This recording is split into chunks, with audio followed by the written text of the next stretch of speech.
अपने को जो ये मानव शरीर मिला है ये बहुत ही दुर्लभ है और देवता लोग भी इस मानव शरीर के लिए तरसते। तो इसको अपन किस प्रकार से उपयोग में लें इसका यहाँ पे वर्णन कर रहे हैं कि इस मानव शरीर में 14 वेग है। 14 उनको रोकने से रोग पैदा होते हैं। 14 ऐसे वेग हैं जिनको रोकने से रोग पैदा होते हैं। अतः मनुष्य को चाहिए कि किसी वेग को बिना कारण उत्पन्न न करे और कोई वेग जो स्वयं उत्पन्न हो तो उस वेग को न रोके तथा वेग जनित कार्य को अवश्य करें तो कभी रोगी न होवे। और यदि वेगों को बिना कारण उत्पन्न करे या स्वयं उत्पन्न हुए वेगों को रोकेगा तो वह परिणाम स्वरूप अवश्य रोगों का भागी होगा। इस प्रकार से वेगों को रोकना नहीं है। वेग दो प्रकार के होते हैं। धारणीय वेग जिनको धारण करना पड़ता है, अधारणीय वेग जिनको धारण नहीं करना अपने को। तो धारणीय वेग के बारे में पहले चर्चा करेंगे अपन। अपना हित चाहने वाले मनुष्य को, श्रेष्ठ पुरुष को चाहिए कि वह अपने जीवन में नीचे लिखे वेगों को रोकने का प्रयत्न करे। पहला है मानसिक रोग। अपनी शक्ति से अधिक बल व कर्म करना। अपनी जो कैपेसिटी है उससे अधिक शक्ति के कर्म अपने को नहीं करना है, अधिक वजन अपने को नहीं तोड़ना है। दूसरा है मन, वचन और शरीर द्वारा अशक्त कर्म करना। ऐसे मानसिक मन से सोचना, मन, वचन और शरीर द्वारा अशक्त कर्म करना। अगला है शोक, लोभ, काम, क्रोध, अहंकार, मोह, भय, निर्लज्जता, ईर्ष्या, राग द्वेष, छल कपट, अभिद्रोह, परधन में इच्छा, प्रवृत्ति आदि मन के वेगों को रोकना चाहिए। ये 14 जो वेग है इनको रोकना चाहिए। अत्यंत कठोर, दिल को चुभने वाली, चुगली खाने वाले, झूठ बोलने वाले, बिना समय का विचार किए कहे गए वचनों से उत्पन्न वेगों को धारण करना चाहिए। जो भी शारीरिक कर्म दूसरों को पीड़ा देते हैं, जो दूसरों को कष्ट पहुंचाते हैं, हमें ऐसे काम नहीं करना चाहिए। पर स्त्री भोग, चोरी, हिंसा आदि वेगों को भी रोकना चाहिए। ये सब धारणीय वेग है। अब है अधारणीय वेग, शारीरिक रोग।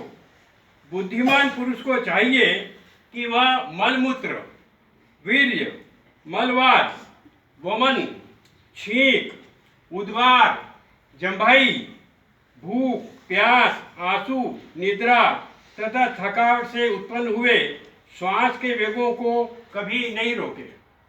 बहुत से व्यक्ति आलस्य के कारण इन वेगों को रोक लेते हैं।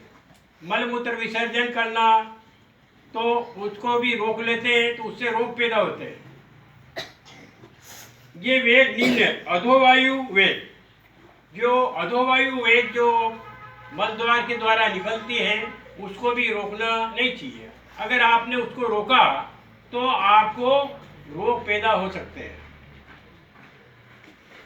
मलवेग, मलवेग को रोकने से भी कब्जियत वगैरह है, एक कब्जियत 1000 बीमारियां होती हैं। इसको भी रोकने से बीमारियां पैदा हो सकती है। तो ये जो वेग है इनको रोकना नहीं चाहिए। मूत्र वेग, बहुत से आलस के कारण इसमें शिथिलता रखते हैं और इस वेग को रोके रखते हैं, काम में लगे रहते हैं। तो इस वेग को भी रोकना नहीं चाहिए। अगर आपने रोके तो आपको रोग उत्पन्न हो सकते हैं।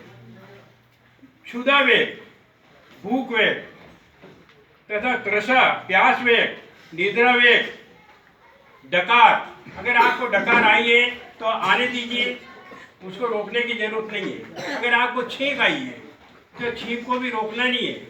अगर आपने उसको रोका तो शरीर में प्रतिक्रिया होती है और रोग उत्पन्न हो सकते हैं। इसी प्रकार श्रम जनित श्वास रोग, जबाई जो है आलस के कारण बगासी आती है, तो वो भी अपने को रोकना नहीं है। इसी प्रकार अश्रुवेग, आंसू अगर आते हैं, अगर रोने का विचार हो जाता है तो आपको इसको रोकना नहीं है, अश्रुवेग को भी नहीं रोकना है। उद्गार, जो भी आपके दिल में उद्गार है किसी के प्रति या कुछ भी है तो उसको भी आप रोकिए मत। वमन, उल्टी जो है, जो वोमिटिंग जो होता है उसको भी रोकने की आवश्यकता नहीं है। यदि वोमिटिंग होता है तो होने दीजिए, उससे कोई दिक्कत नहीं है। अगर आपने रोक लिया तो वो रोगों का कारण हो जाता है।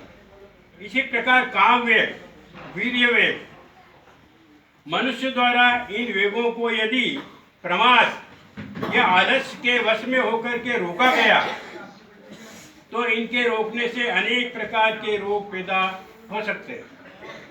अतः बुद्धिमान पुरुष को चाहिए कि वह उपरोक्त अधारणीय वेगों को भी रोकने का प्रयास न करे।